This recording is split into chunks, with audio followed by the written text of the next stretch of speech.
Este es un podcast sobre mujeres en política. Queremos conocer las historias de las mujeres que hoy ocupan un lugar de poder y de toma de decisiones.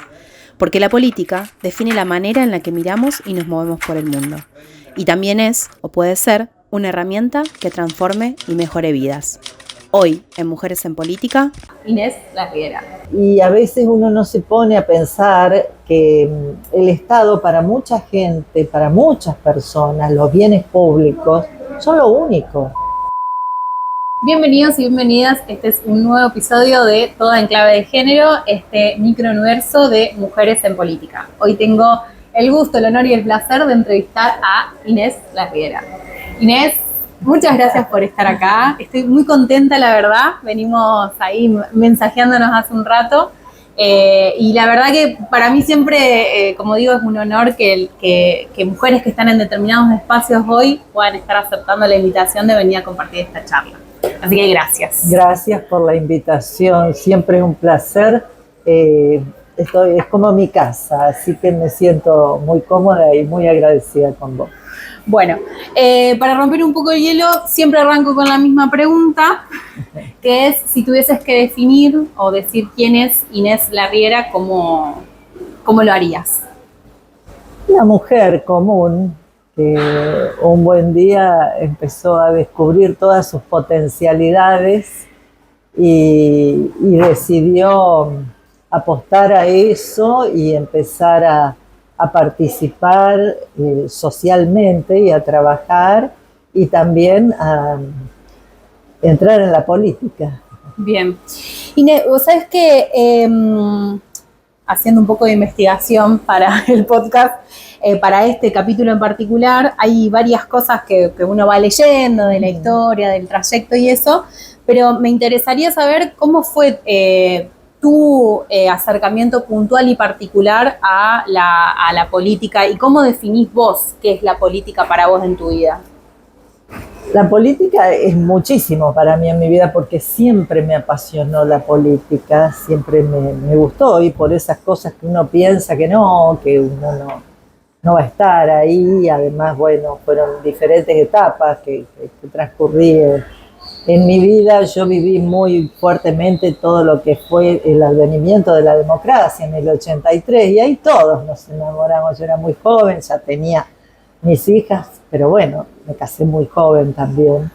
Y la verdad que esa campaña de Alfonsín fue algo grandioso, con la ilusión y con la alegría que los argentinos recibimos a esta era democrática que hoy por hoy continuamos disfrutando y tenemos que valorar más que nunca. Así que ahí ya es como que se perfilaba esto. ¿Qué estabas haciendo vos en ese momento? En ese momento yo estaba dando clases como docente de educación especial. Lo que pasa es que particularmente, como todos los docentes cuando empezamos, yo empecé también en los barrios más alejados de la ciudad, porque uno empieza con un reemplazo, con un interinato. Entonces ahí ya me empiezo a vincular con la cuestión social. A partir de esa tarea como docente. Después la retomo muchos años después cuando yo después dejé de dar clases, dejé la docencia, estuve acompañando al papá de mis hijas en la actividad privada, así que después decido retomar mi profesión, pero ya no quería hacerlo desde esto, volver al grado, ¿no? Sino desde otra tarea. Y ahí fue que creó la Fundación Hoy por Mañana, aquí en la ciudad de Santa Fe. Y bueno, a partir de allí ya el compromiso político empieza a ser mayor, siempre con una pertenencia definida en el espacio de la Unión Cívica Radical. Claro. Vos sabés que la mayoría de las entrevistadas que pasaban por acá decían que sus primeros inicios habían sido, por ejemplo, en el centro de estudiantes, claro. En la facultad. Digo, tu caminito fue por el lado como de la organización social, digamos, ¿no? De la cuestión. Exactamente, fue más territorial, no académico o universitario. De hecho, que yo mi título universitario lo obtuve muchos años después, porque claro, yo tenía un título terciario y hago, ya cuando arranco con lo de la fundación, mi ciclo universitario. Claro. Así que eso vino muchísimo después. Sí, eso me parece como lo pensaba así, cómo habrá sido, porque son diferentes los trayectos cuando uno arranca quizás en el territorio, entre millones de comillas, ¿no? Que cuando arranca la militancia política en un centro de estudiantes. Es completamente diferente, porque además el que arranca en un centro de estudiantes obviamente tiene una formación política mucho más afinada, por decirlo de alguna manera. Lo mío fue más, como te digo, más de base territorial, a partir de las organizaciones sociales, etcétera. Después sí vino mi etapa como concejal. Antes de eso yo había integrado una lista como candidata a diputada nacional.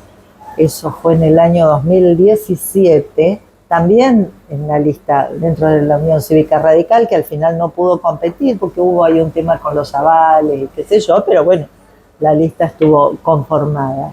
Y después sí, tuve la campaña como candidata a concejal. Y bueno, y acá estoy, sigo mi trayectoria ya en el mundo de la política más integrada a todo lo que es partidario, digamos. Claro. Y por supuesto también sin dejar el territorio. Inés, y también fuiste dentro de tu carrera, digamos, estuviste trabajando muchos años en la docencia y devino la política en tu vida. Sí. Uno de tus cargos fue como concejala. Exactamente, estuve 4 años, terminé justo hace exactamente un año en ese cargo. Fue toda una experiencia para mí porque yo siempre fui una persona de gestión, de hacer, me encanta además la gestión. Y una tarea legislativa que era todo por aprender, ¿no? Además me tocó justo en ese momento que estábamos en minoría, como oposición, o sea, era toda una configuración del Consejo muy, muy particular. Pero bueno, aún así pudimos lograr varias ordenanzas, entre ellas la ordenanza de niñez, que como le digo yo, que es una ordenanza madre que pudo unificar. Había muchas ordenanzas sueltas, creadas en momentos, en situaciones de emergencia, que ya realmente estaban caducas, porque incluso eran anteriores a la ley, a la 12.967, la ley de niñez provincial. Claro. Entonces, bueno, eso se pudo lograr. También una ordenanza para los controles nutricionales de los niños y niñas de acá de la ciudad de Santa Fe. Así que fue muy interesante y de mucho aprendizaje para mí esa función allí en el Consejo Municipal. Y hoy te toca estar como sería directora o coordinadora de la Dirección Provincial de Niñez. Hoy soy directora provincial del Sistema de Protección de Derechos de Niños, Niñas y Adolescentes de Santa Fe. Ya es un cargo en el ámbito provincial, que era algo que yo realmente tenía muchas ganas de estar, digamos, en alguna parte de la discusión provincial. Era lo que a mí más me interesaba. Así que bueno, estoy en este espacio que amo, porque realmente amo mi trabajo. Es un trabajo complejo, duro muchas veces, pero también tenemos buenas noticias, como digo yo muchas veces también allí. Así que, y aparte unos equipos, tengo la suerte, digamos, de contar con equipos profesionales maravillosos, con los cuales se trabaja muy bien, y además somos un grupo de funcionarios que estamos muy bien trabajando juntos. Nosotros dependemos del Ministerio de Igualdad y Desarrollo Humano, la ministra Victoria Tejeda, que es nuestra superministra, como digo siempre, porque Vicky es una mujer muy joven y tiene una responsabilidad gigantesca porque tiene muchas secretarías este ministerio. Y además para mí poder integrar, como digo, es un engranaje en un sistema que es el gobierno provincial. Y para mí integrar el gobierno provincial de Maximiliano Puyaro, te diría que es de los mayores orgullos profesionales que he tenido en mi vida.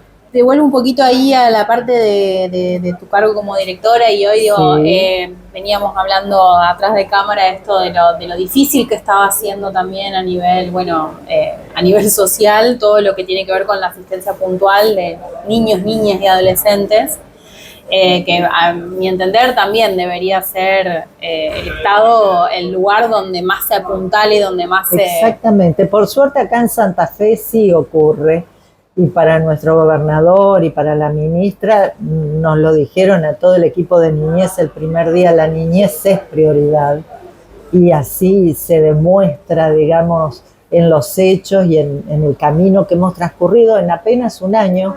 Hoy cumplimos un año de gestión, y queda mucho por delante, pero hemos avanzado muchísimo. Y siempre digo esto, que está tan bastardeado el Estado, la actividad del funcionario público, y a veces uno no se pone a pensar que el Estado, para mucha gente, para muchas personas, los bienes públicos son lo único.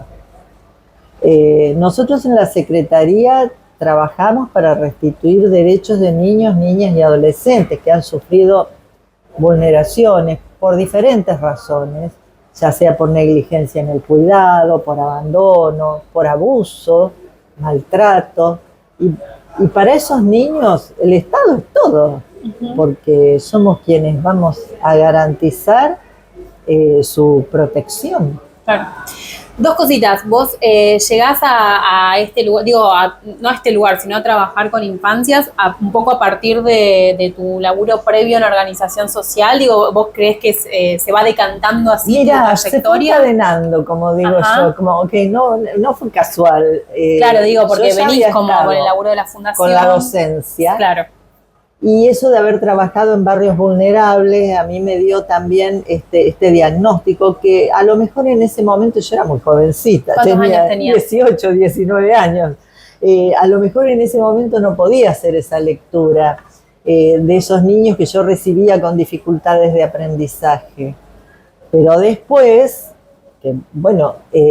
pude avanzar en mis saberes y en mi conocimiento y en la experiencia de la fundación, uno puede abrochar estas experiencias y darse cuenta que en realidad esos niños y niñas que yo recibía en los grados especiales eran producto también de situaciones de vulneración de derechos y de a veces negligencia en el cuidado, muchas veces sí con familias presentes, pero que no tenían las suficientes herramientas para poder ejercer ese rol, funciones de crianza. Y también un poco esto me dio mucho, y eso muchísimo, la fundación, esto de la escucha, ¿no? Y de dejar los prejuicios de lado. En esto de decir, ¿qué es ser una buena madre? ¿En qué contexto nosotros podemos juzgar o decir que una persona es una buena madre, una mala madre, una buena familia, una mala familia para ese niño o niña, ¿no? Sí. Entonces, eso sí me dio muchísimo la fundación, además del grupo humano que conformamos, que era excepcional. Nosotros tuvimos en la fundación durante 10 años los mismos equipos, y eso es un orgullo muy grande. Sí, eso es un plus para cualquier institución poder sostener. Y volviendo a lo que decías antes, también esto me interesa dejar de lado los prejuicios, porque también, desde un lugar de privilegio. Luego también como sí, por supuesto, mujer universitaria que yo trabajo hace muchos años en el Estado también, y que a veces uno se encuentra enfrentándose a sus propios prejuicios en función de lo que ve, que dice que estaría mal, y caer en lo que en lo común, ¿no? Esta mujer es mala madre porque, sin tener en cuenta la complejidad. Exactamente, sobre todo nosotros teníamos, y que es una realidad constante, lo veo hoy también en la Secretaría, esto de las mamás muy solas, las mujeres, pongámoslas, su rol de mamá es otro. Es uno de todos los que tienen. De todos los que tienen, de los muchos que tienen. Están muy solas, muy solas, son muy jovencitas. No hay referentes familiares donde ellas puedan haberse mirado como para decir, es por acá, ¿viste? Algo que pueda resultarles orientador para muchas situaciones. ¿En qué vos sos mamá también, sí? Yo soy mamá de 3 mujeres, soy abuela también. Sos mamá y abuela. Y además mamá de 3 mujeres, y eso me marcó muchísimo. ¿Y en qué te viste identificada en algo con las otras maternidades o con las otras mujeres madres? Muchísimo. Digo, porque por ahí esos son los nexos que uno empieza a hacer más allá de las diferencias. Muchísimo. Fíjate que yo siempre decía esto de que en realidad cuando uno se pone a conversar, no somos tan diferentes los seres humanos entre unos y otros. Y los anhelos como mamás siempre son los mismos. Yo nunca escuché una mujer en la fundación que no me dijera: yo quiero lo mejor para mi hijo. Sí. Y yo quiero que tenga una vida mejor que la que yo tuve. Por eso quiero que estudie, por eso quiero que vaya a la escuela, por eso quiero que esté bien, ¿entendés? Y por eso iban todas las semanas a la fundación a pasar esa tarde donde recibían, digamos, tanto acompañamiento. Y hoy por hoy también se ve mucho en muchas mujeres que hoy luchan para poder sostener la crianza de sus hijos. Se me ocurre preguntarte también esto de ¿qué valor agregado pensás que tienen las mujeres en los ejercicios de estos roles, digo, como en gestión o en un rol institucional o de organización, que sería ese valor agregado, ese plus, ¿no? Porque a mí se me hace que muchas veces somos nosotras las que llevamos esas temáticas a la mesa y que realmente somos las que militamos y activamos para que esas transformaciones se den. Por una cuestión, porque nos pasa, porque lo vemos, porque no sé qué pensás vos de eso. Mira, lo que pasa es que nos toca muy de cerca. Hemos estado relegadas mucho tiempo. Yo creo que los hombres presumen de pragmatismo, pero las mujeres también somos pragmáticas, algunas, otras no, depende de las condiciones individuales de cada uno, así que por ese lado no va, digamos. Hay muchos hombres, nosotros allí en el ministerio trabajamos con muchos hombres en el equipo que tienen esta mirada y esta sensibilidad.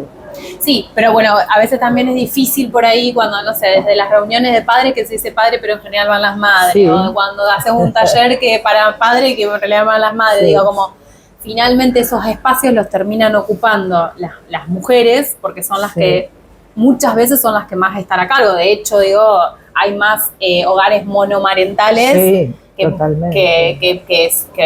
ocupados por padres, y digo, hay políticas específicas que atienden a la necesidad de las mujeres porque se quedan a cargo de sus hijos, digamos. Exactamente, no, en eso comparto, y de hecho que son en los barrios más vulnerables, el porcentaje es altísimo de mujeres que están a cargo de sus hijos solas, soledad absoluta, así que no, en eso comparto, pero sí mayoritariamente somos mujeres las que nos dedicamos a estas temáticas, justamente porque seguramente estamos atravesadas. ¿Quién no ha vivido alguna situación o ha visto a su madre? Yo misma he visto a mi madre muchas veces también en mucha soledad con la crianza de sus hijos. Y en el esquema salarial, ¿vos ves esta cuestión de la desigualdad entre, digo, no sé, quizás los ministerios a los que se destina más plata o menos plata, o quizás también los roles en los que las mujeres cobran más o menos que los varones? ¿Eso vos lo ves en la práctica? No, yo en este momento no. Sé que es así, y sobre todo a medida que vos vas acercando en escalas salariales más bajas, se profundiza más, porque para las mujeres quedan reservados estos trabajos, digamos, de tareas domésticas o algún servicio que puedan generar dentro de su comunidad. Entonces sí está menos valorado, pero en la función pública no. Claro. En la función pública no. Y en tu carrera, digamos, ¿alguna vez sentiste algún tipo de, esto siempre hago la pregunta, ¿no? Como que tuviste que pagar algún costo particular para ocupar determinados espacios por el hecho de ser mujer? No, me pasaba Sí. mucho con las otras compañeras que han venido, como que decían como que sí, que finalmente Sí, uno sí. se termina dando cuenta que hay un costo que uno paga por querer ocupar determinados espacios. Sí, sí, sí, sin duda que sí.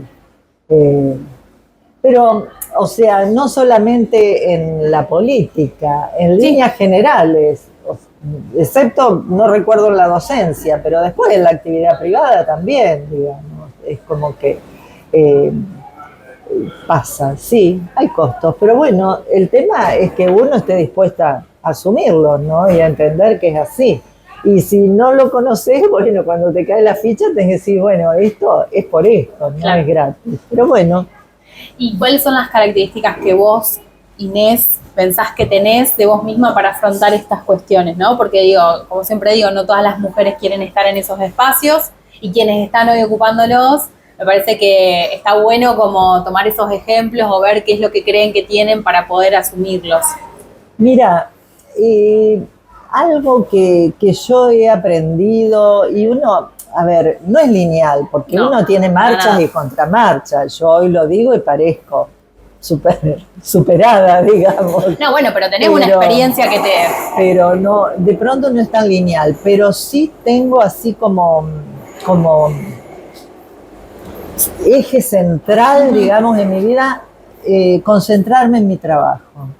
Yo me concentro en el trabajo, en la tarea cotidiana, en el equipo, en las decisiones que hay que tomar, en el esfuerzo. Soy muy trabajadora, muy metódica, madrugadora. Me encanta llegar tempranísimo a la oficina, leo, estudio y me concentro en el trabajo. Entonces siempre digo, te juzgan en definitiva por lo que hiciste. No sé si juzgan es la palabra, pero te aprecian o te valoran en definitiva por lo que hiciste.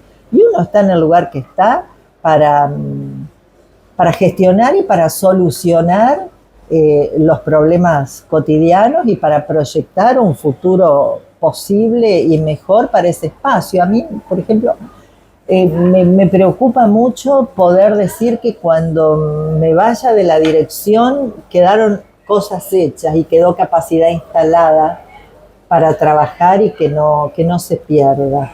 Eso es un tema que a mí me obsesiona y en eso trabajamos con los equipos, ¿no? Sí, la posibilidad también de trascender, ¿no? Como trascender en un lineamiento de política pública que tenga que ver o que tenga el ojo, el foco puesto en mejorarle la vida a la Sí, gente. que no sea en esto de atender a la emergencia, porque esta sensación que hay también cuando asumimos, a todo el equipo nos pasaba allí en niñez, nos preguntaban, ¿vos dónde estás en niñez? ¡Ay, en niñez! Nos decían, porque sabían que realmente íbamos a un lugar sumamente complejo. Pero en definitiva, lo que nosotros nos trazamos también como meta fue esto de que no nos dejemos llevar puestas por la emergencia. Claro. Entonces uno va en un camino de doble vía. Atendemos, por supuesto, la coyuntura y la emergencia, pero también vamos trabajando en esto de ir construyendo herramientas para los equipos, que son en definitiva los que van a quedar y los que van a seguir. Y eso lo hacemos juntos, Claro. con todos los empleados de la Secretaría, porque ellos son la voz que están ahí, a lo mejor hace 20 años. ¿Ves? Entonces es una tarea apasionante.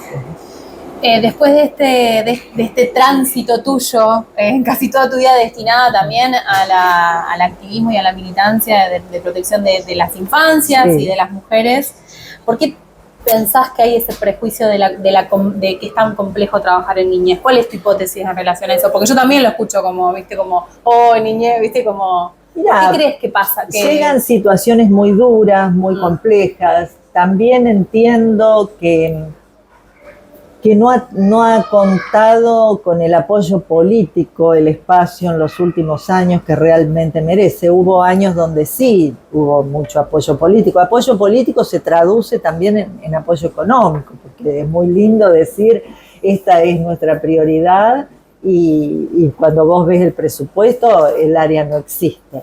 Acá fue prioridad y el presupuesto así lo revela también, porque también es necesario contar con recursos, además de los recursos humanos, por supuesto, con recursos monetarios como para ir mejorando la calidad de bienes que uno le ofrece a esos niños, niñas y adolescentes, ¿no? Bien. Y la última pregunta para cerrar. En realidad siempre le pido a las personas que vienen, a las mujeres que vienen, si tuviesen que recomendar alguna bibliografía, algún libro, alguna película, alguna serie que las haya atravesado, transformado. Porque eso también está bueno, ver por dónde venimos nosotras viendo, leyendo, escuchando.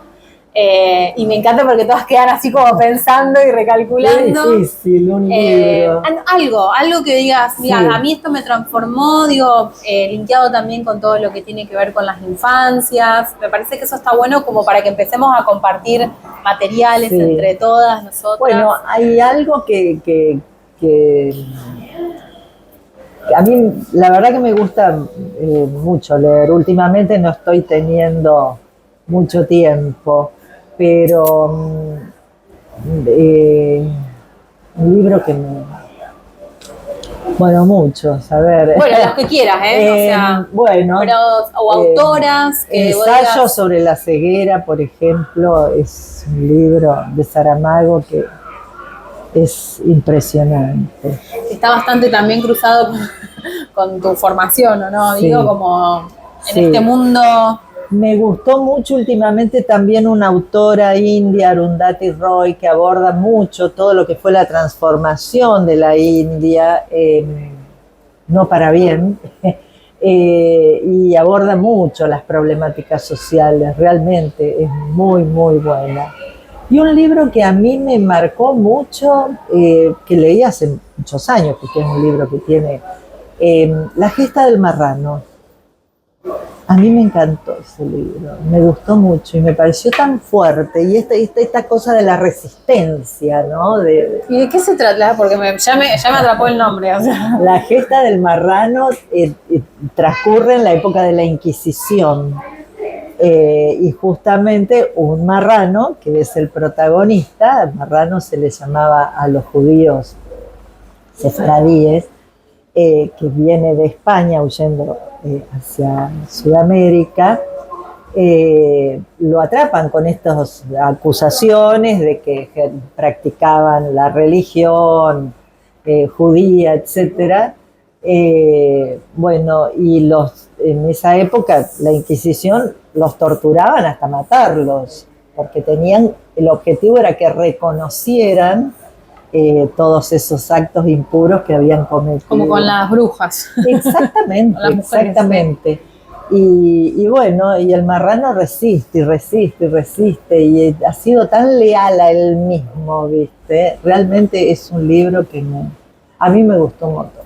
Y hay otros montones, pero bueno. Para socializar y para que vayamos leyendo Sí. y viviendo otras cosas, me parece que está Bueno, me gustó mucho El hombre que amaba a los perros, el de Padura, por ejemplo, que es sobre la vida del asesino de Trotsky. Ajá. Ese libro es apasionante porque además, bueno, yo hice un análisis bastante psicoanalítico, digamos, del personaje. Y yo digo, mirá todo lo que hizo este tipo por ganarse el amor de su madre, porque en definitiva, esa fue mi interpretación. Pero bueno, es muy lindo leer, es muy lindo leer. Sí, abre las cabezas, Sí. las mentes, nos transporta a otros lados, nos Tal hace conocer cual. otras historias. Exactamente. Es un tema en relación a la lectura en cuanto a la imanación y en cuanto a todo lo Sí. que habilita en una Sí, y en uno, digamos. Tal cual. Bueno, Inés, muchísimas gracias por venir. Oh, gracias a ustedes. Hermoso. Muchísimas gracias La pasé por muy bien. haberte copado con la invitación. Bueno. Y bueno, y como seguimos diciendo, vamos a seguir habilitando este espacio para que sean mujeres las que sigan ocupando esa silla, que sigan contándonos sus historias, porque Bueno. en definitiva queremos eso, seguir, no sé, seduciendo, enamorando a otras mujeres también para que conocer las historias de todas y seguir incentivando a todas aquellas personas y mujeres que quieren ocupar determinados espacios y que seamos también un ejemplo para Es ellas. posible, para una mujer común realmente es posible poder transformarse y ponerse en la vida política o en la actividad que sea, que hay que ser constante y persistir. Se puede. Muchas gracias. Gracias por haber llegado hasta acá. Esto es Toda en Clave de Género, el microuniverso de mujeres en política. Soy Antonella Sobrero, me encontrás en redes como soyantosobrero.consultoría y encontrás a la Toda como @todasantafe. Apretá la campanita y no te pierdas ninguno de los próximos episodios que vamos a sacar. Gracias.